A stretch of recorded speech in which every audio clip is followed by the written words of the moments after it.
अपने अगले केस के बारे में बात करते हैं और अगला केस है केस 2।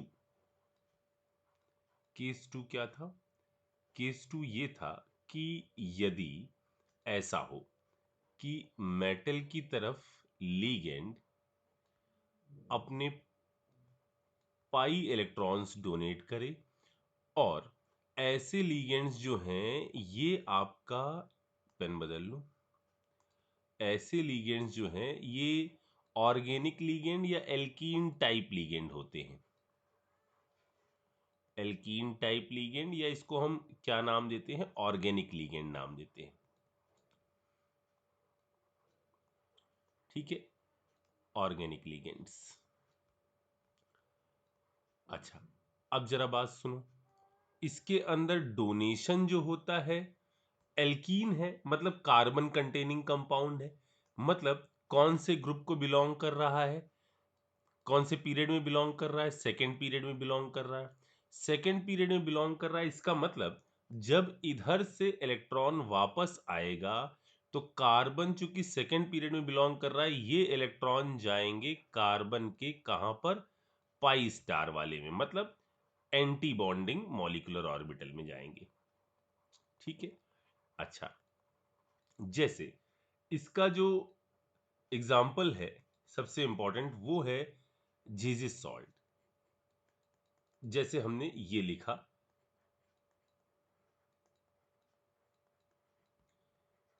इसका फॉर्मूला होता है के पी टी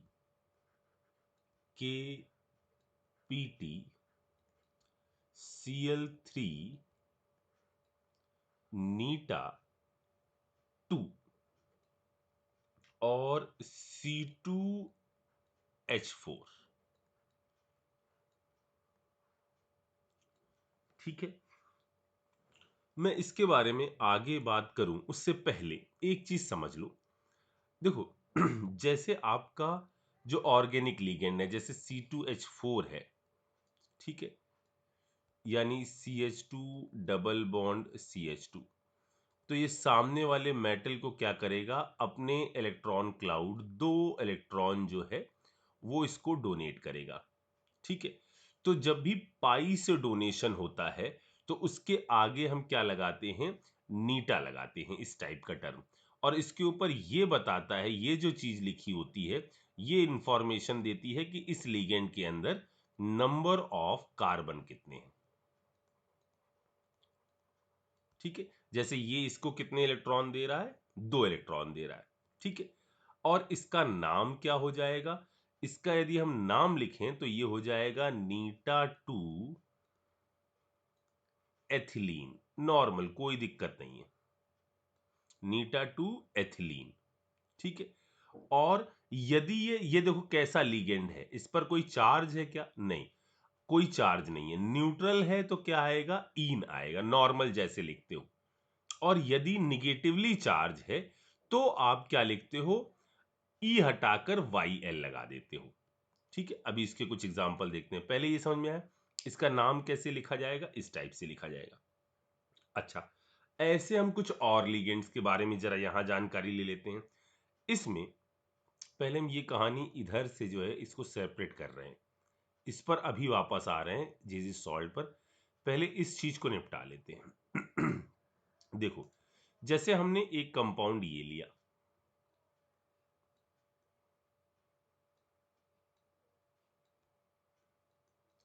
ऐसा। ठीक है, इस पर चार्ज कितना है? निगेटिव चार्ज है। ये जो लिगेंड है इस पर चार्ज कितना है? निगेटिव चार्ज है। ये पर्टिकुलर चीज जो है इसको आप, जो हम बात कर रहे हैं ये है क्या? C5H5 minus, C5H5 minus. ठीक है, ये कितने इलेक्ट्रॉन डोनर है? ये आपका यहां पर जो निगेटिव चार्ज है, ये negative charge central metal atom की तरफ दिया जा सकता है। ऐसे मैं इसको नीचे दिखा देता हूं, ये 2 इलेक्ट्रॉन सेंट्रल मेटल एटम की तरफ दिए जा सकते हैं। कितने इलेक्ट्रॉन डोनर है? 2 इलेक्ट्रॉन डोनर है। ठीक है, इसी तरह से अगर ये हम इसको ऐसा लिख दें, अब मैं इसको ऐसे बना देता हूं, अगर इसको हम ऐसा लिख दें कि निगेटिव चार्ज जो है वो पूरे में डीलोकलाइज्ड हो रहा है और यहां मैं ऐसे निगेटिव बना दूं और इससे कह दूं कि ये सेंट्रल मेटल एटम को इलेक्ट्रॉन डोनेट कर रहा है, तो यहां पर इसने लोन पेयर डोनेट किए। यहां पर ये जो निगेटिव चार्ज है ये सब चारों तरफ डीलोकलाइज्ड है और हमने यहां पर निगेटिव लगा दिया। इस वक्त ये डोनेशन कर रहा है, वो कितने इलेक्ट्रॉन का डोनेशन कर रहा है? 6 इलेक्ट्रॉन का। 2 2 4 2 6, 6 इलेक्ट्रॉन डोनेट कर रहा है। 6 इलेक्ट्रॉन डोनर। तो सर हमको कैसे पता चलेगा कि 6 इलेक्ट्रॉन डोनर है या 2 ही इलेक्ट्रॉन डोनर है? तो देखो बच्चों, ऐसे पता चलेगा। अगर आपके सामने ऐसा लिख दिया जाए सिग्मा C5H5, तो इसका मतलब ये दो इलेक्ट्रॉन डोनेट कर रहा होगा। और यदि ऐसा लिख दिया जाए पाई C5H5, तो इसका मतलब ये आपका 6 इलेक्ट्रॉन डोनेट कर रहा होगा। समझ में आ रही मेरी बात? यहां जो नाम होगा इस जगह पर, इस वाले केस में इसको मैं ऐसे लिखता हूं, इससे इस वाले केस में नाम होगा निगेटिव चार्ज लिगेंड है। ये भी यही है, ये भी यही है, बट एक वक्त ये 2 इलेक्ट्रॉन डोनर है, एक वक्त ये 6 इलेक्ट्रॉन डोनर है। ठीक है, नाम हो जाएगा साइक्लोपेंटा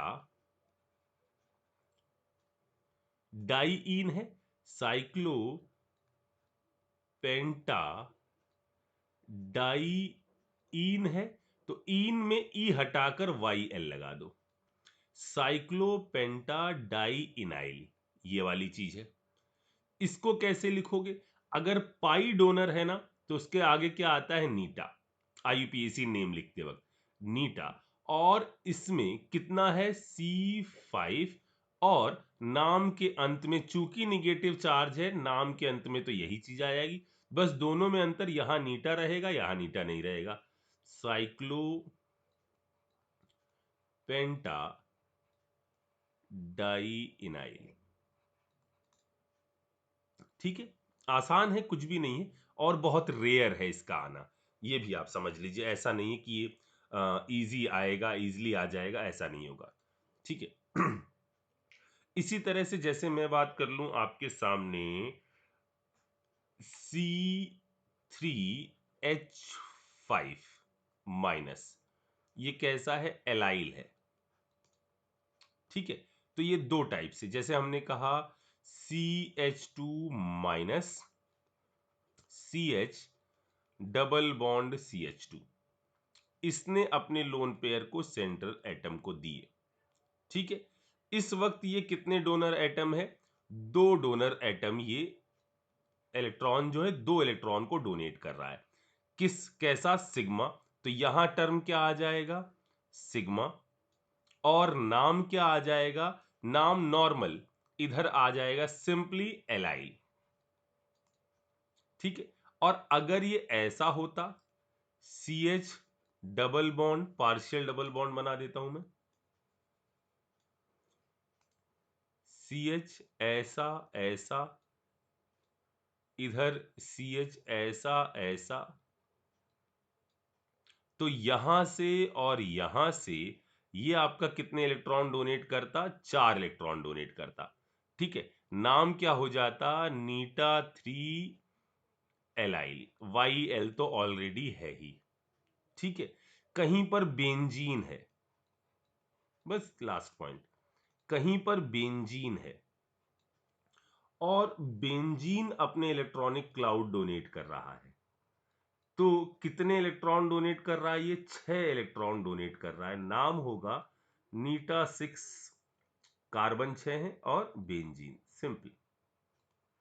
वंस अगेन हमने कहा ये चीजें जो हैं ये फैशन में नहीं है, बकवास टाइप की चीज है। फैशन में इतना ये भी नहीं है, लेकिन सुन लो फिर भी, क्योंकि मेंस में ये पूछ लेते हैं, नौटंकी कर देते हैं। अच्छा, अब जरा मैं बात करता हूं इसके स्ट्रक्चर के बारे में, इस वाले कंपाउंड के स्ट्रक्चर के बारे में। थोड़ा नीचे आ जाता हूं मैं, इसके स्ट्रक्चर के बारे में। पहले पीटी आपका नीचे लोअर डी वाला एलिमेंट है। ठीक है, या और कितनी चीजें आ रही हैं? 3, एक 4 चीज आ रही है, 4 चीज आ रही है। पहले अगर मैं इसका नाम लिखने की कोशिश करूं, इसका नाम क्या होगा, पहले इसका आईयूपीएसी नेम लिख देता हूं, आईयूपीएसी नेम लिख देता हूं। तो ये हो जाएगा आपका पोटेशियम, ठीक है, टेट्रा क्लोरो या क्लोराइडो, ठीक है, नीटा 2 एथिलीन, और ये आपका निगेटिव में आ रहा है तो प्लेटिनेट, प्लेटिनेट। ऑक्सीडेशन स्टेट देखो, यहां पर इसको मान लेते हैं, पूरा निकाल लेते हैं, 1 प्लस इसको x है, -3 है। ये कैसा लीगेंड है, ये आपका न्यूट्रल लीगेंड है, यानी x बराबर कितना आ गया, 2, ठीक है। तो ये आ गया 2, ये इसका आईयूपीएसी नेम हो गया। अब मैं यहां पर बॉन्डिंग के बारे में बात करता हूं। बॉन्डिंग के बारे में बात करने से पहले मैं इसका स्ट्रक्चर आपको दिखाता हूं। स्ट्रक्चर जैसा कि हमने अभी कहा कि ये लोअर डी का एलिमेंट है, इसका हाइब्रिडाइजेशन होगा DsP2 और शेप होगा आपका स्क्वायर प्लेनर, ठीक है। अच्छा बच्चों, चलो जरा इसकी शेप को बनाते हैं और इसके अंदर सिनर्जी के बारे में जानकारी लेते हैं। देखो इसको मैं ऐसे बना रहा हूं, ये मैंने एक स्क्वायर प्लेनर शेप बना दिया ऐसा, ठीक है। और ये जो है ना, इसके साथ ET, ये जो एथिलीन है, ET नहीं कहेंगे, C2H4 वाला जो है वो इससे परपेंडिकुलर रहता है। ये हमने इधर बना दिया ऐसे, ऐसे, ऐसे, ऐसे, ठीक है। दिखाता हूं मैं आपको क्या हो रहा है। यहां पे PT, एक Cl, एक Cl, एक Cl, ये 3 Cl लगा दिए हमने, ठीक है। और यहां पर इस साइड में कार्बन, डबल बॉन्ड कार्बन, एक H, एक H, एक H और इधर H लगा दिया, ठीक है। अच्छा अब जरा समझो यहां क्या हो रहा है। यहां पर इसने, इससे बनाता हूं, इससे, ये है इसकी पाई इलेक्ट्रॉनिक डेंसिटी, ठीक है। इसने अपनी पाई इलेक्ट्रॉनिक डेंसिटी इधर शिफ्ट करी, ठीक है। और यहां सिनर्जी हो रही है। इस, ये क्या इलेक्ट्रॉन ले सकता है, बिल्कुल ले सकता है। इसके पास खाली क्या चीज है, इसके पास देखो, यदि आप MOT के चश्मे से देखोगे तो इधर यहां पर हम इसको ऐसे दिखा सकते हैं कि ये देखिए इसके पास खाली क्या है, एंटी बॉन्डिंग वाले खाली पड़े हैं। इसको ऐसे हमने दिखा दिया। तो ये पर्टिकुलर चीज अपने इलेक्ट्रॉन पेयर को इसकी तरफ वापस भेज सकती है, ठीक है। ये जो इलेक्ट्रॉन जा रहे हैं वो कहां पर जा रहे हैं, एंटी बॉन्डिंग में जा रहे हैं। तो सर इसमें क्वेश्चन क्या पूछेंगे, देखो बच्चों, क्वेश्चन इसके अंदर ये पूछेंगे वो कि अगर हम एक फ्री C2H4 ले लें और हम ले लें ये जो आपका जीजी सॉल्ट है KPtCl3C2H4, और वो आपसे पूछेंगे कि इसके और इसके अंदर यदि कार्बन कार्बन की बॉन्ड लेंथ और इसके अंदर कार्बन कार्बन की बॉन्ड लेंथ, इसको हम x कह रहे हैं, इसको y कह रहे हैं, तो बताओ कौन सी कार्बन कार्बन बॉन्ड लेंथ बड़ी होगी, कौन सी छोटी होगी। तो बच्चों जरा चेक करो, ये यदि इसके एंटी बॉन्डिंग में इलेक्ट्रॉन भेज रहा है, एंटी बॉन्डिंग में इलेक्ट्रॉन भेज रहा है, तो कार्बन कार्बन के बीच का वंस अगेन बॉन्ड ऑर्डर जो होगा वो डिक्रीज करेगा, यानी बॉन्ड लेंथ जो है वो इंक्रीज करेगी। यानी कार्बन कार्बन की बॉन्ड लेंथ यहां पर ज्यादा होगी नॉर्मल फ्री आपके C2H4 की तुलना में, ठीक है। और अगर यह भी पूछा जा सकता है कि दोनों में फ्री रोटेशन किसके अंदर है, तो यहां तो परफेक्ट कौन सा बॉन्ड है, डबल बॉन्ड, यहां तो फ्री रोटेशन नहीं हो सकता। लेकिन यहां पर अब डबल बॉन्ड मूव हो रहा है सिंगल बॉन्ड की तरफ, तो यहां पॉसिबिलिटी है किस चीज की? फ्री रोटेशन की। ये बात भी समझ में आ गई। अच्छा, या इसके अंदर वो एक और नौटंकी कर सकते हैं। वो नौटंकी ये कर सकते हैं कि इसकी जगह वो इसके अंदर कुछ ऐसी चीज, जैसे हम जब वो पढ़ रहे थे कार्बन मोनोऑक्साइड, मेटल कार्बोनिल का केस पढ़ रहे थे, तो वहां पर हमने यहां पर कुछ बदल दिया था। एक बार हमने यहाँ PF3 ले लिया था, फिर हमने कहा था बताओ क्या होगा। तो ऐसा एक चीज और यहां इंट्रोड्यूस कर सकते हैं कि PtCl3, और इन्होंने यहां कर दिया कुछ ऐसा C2CN का होल 4। मतलब सारे H हटाकर उन्होंने रिप्लेस कर दिया किस चीज से? Cn से। अब जरा सोचो यहां क्या हो रहा होगा। यहां पर ये ऐसी सिचुएशन आ गई, इस लीगेंड को ही मैं सिर्फ दिखा रहा हूं। यहां Cn है, यहां Cn है, यहां Cn है, यहां Cn है। ठीक है। अच्छा, ये सब क्या चीज यहां क्रिएट कर रहे हैं? डेल पॉजिटिव चार्ज। आप हमेशा ऐसे सोचते हो जब लीगेंड पर डेल पॉजिटिव चार्ज क्रिएट हो रहा है तो इसमें सिनर्जी कैसी होगी? तगड़ी होने लग जाएगी। सिनर्जी तगड़ी होने लग जाएगी, इसका मतलब इसके अंदर एंटी बॉन्डिंग में खूब सारे इलेक्ट्रॉन जाएंगे। यानी इसके अंदर कार्बन कार्बन के बीच की बॉन्ड लेंथ को यदि मैं Z कह दूं तो इसका ऑर्डर जो हो जाएगा वो ये हो जाएगा। ठीक है। तो एक चीज तो ये आती है इसके अंदर जो पूछी जा सकती है। दूसरा, इसके और कुछ एग्जाम्पल देख लेते हैं नोट में। ऐसा ही एक केस है जिसको हम बोलते हैं फेरोसीन। फेरोसीन, ठीक है। ये होता है आपका कैसा कंपाउंड? Fe और C2C5, सॉरी C5H5 का होल ट्वाइस। ठीक है, ये कंपाउंड।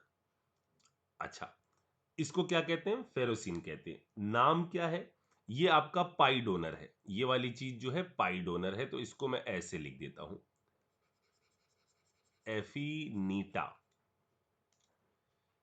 एफीनीटा 5C5 और H5 का होल ट्वाइस। ठीक है। पहले नाम क्या हो जाएगा? नाम अगर हम यहां देखें तो इस पर चार्ज कितना है? C5H5 पर मैंने चार्ज बताया था कितना? आपका -1। ठीक है। तो यहां पर जो चार्ज हो जाएगा इस आयरन पर वो प्लस में आ रहा है। ठीक। तो नाम क्या हो जाएगा अगर इसका नाम लिखना चाहें तो? इसके अंदर दो लगा हुआ और यहां पर ऑलरेडी पेंटा शब्द आ रहा है, तो चाहो तो इसके आगे क्या लगा दो? बिस। बिस लगा दें। फिर नीटा 5 साइक्लोपेंटा डाइईन लगा रहे थे, लास्ट में YL लगा दें। और चूंकि ये आपका पूरे पर चार्ज कितना आ रहा है? पॉजिटिव, मतलब एक कैटायन वाले साइड में होगा।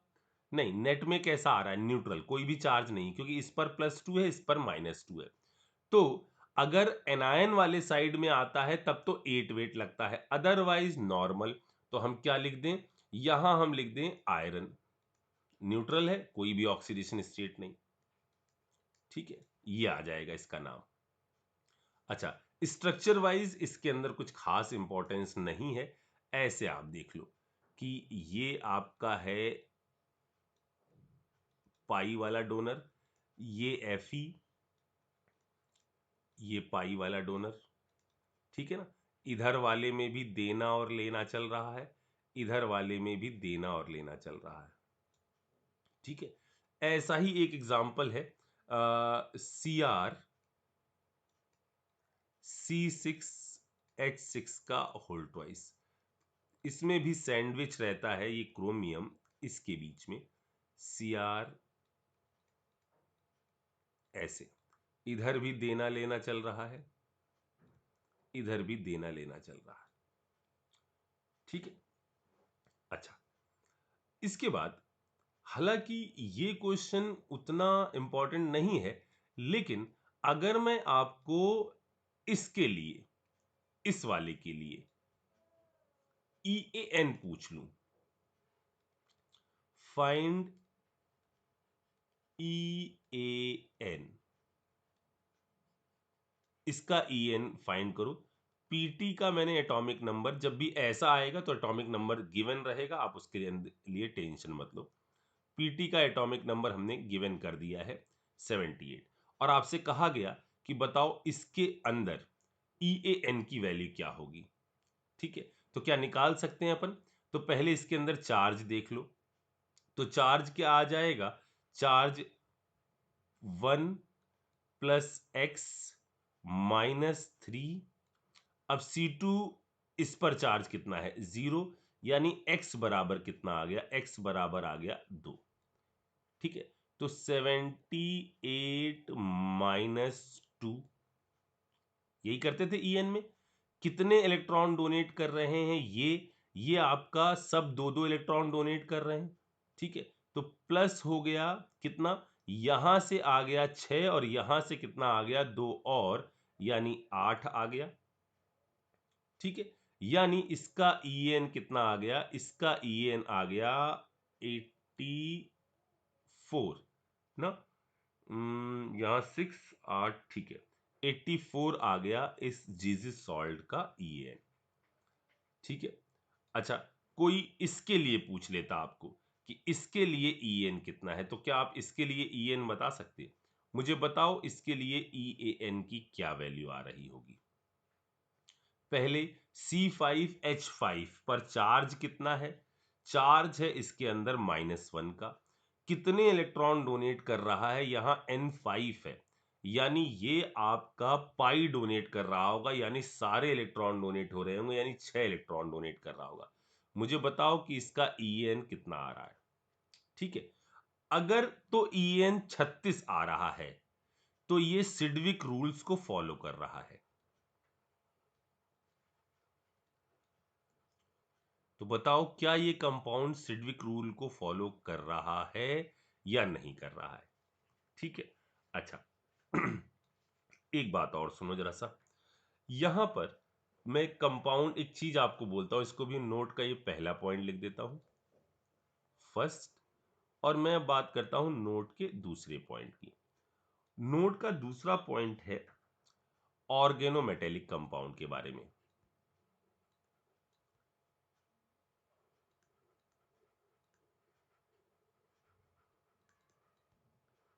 ऑर्गेनोमेटेलिक कंपाउंड के बारे में, तो बच्चों ऑर्गेनोमेटेलिक कंपाउंड उन कंपाउंड्स को कहते हैं जिनमें जिनमें मेटल आपका जुड़ा हो कार्बन के साथ। ये बड़ा बना है, मोस्टली कार्बन के साथ बात होती है, लेकिन मेटल जुड़ सकता है कार्बन के साथ, बोरॉन के साथ या SI के साथ। जब कभी भी मेटल इनके साथ जुड़ा हो विथ कोवेलेंट बॉन्ड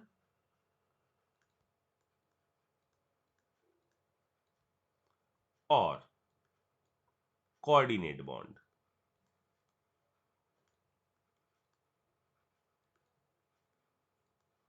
जब भी कभी ऐसा होता है तो उस केस में हम कहते हैं कि ये जो पर्टिकुलर कंपाउंड है वो कौन सा कंपाउंड है, ये आपका ऑर्गेनोमेटेलिक कंपाउंड है।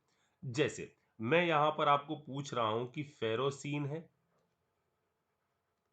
ठीक है, या मैंने कहा जीजिस सॉल्ट है, या मैंने कहा सिस प्लेटिन, या आपने पढ़ा हुआ है कैंसर ट्रीटमेंट वाला।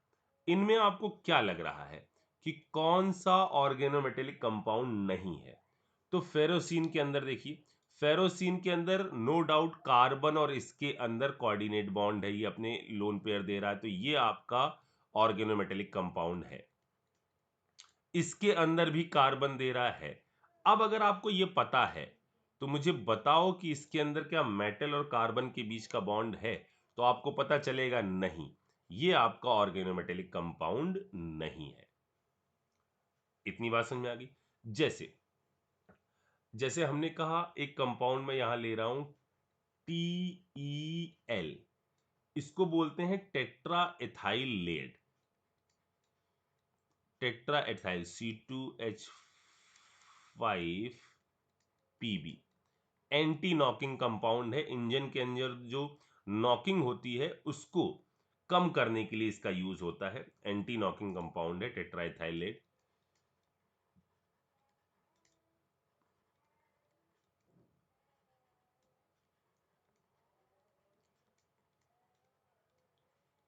ठीक है, एक हम लोग ने कैटलिस्ट पहले पढ़ा था, विल्किंसन कैटलिस्ट, RHPPH3 का होल थ्राइस 3 1 4,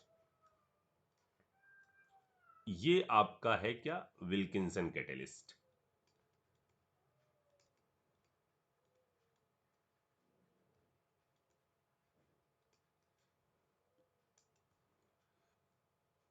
विल्किंसन कैटलिस्ट एक होमोजीनियस कैटलिस्ट है।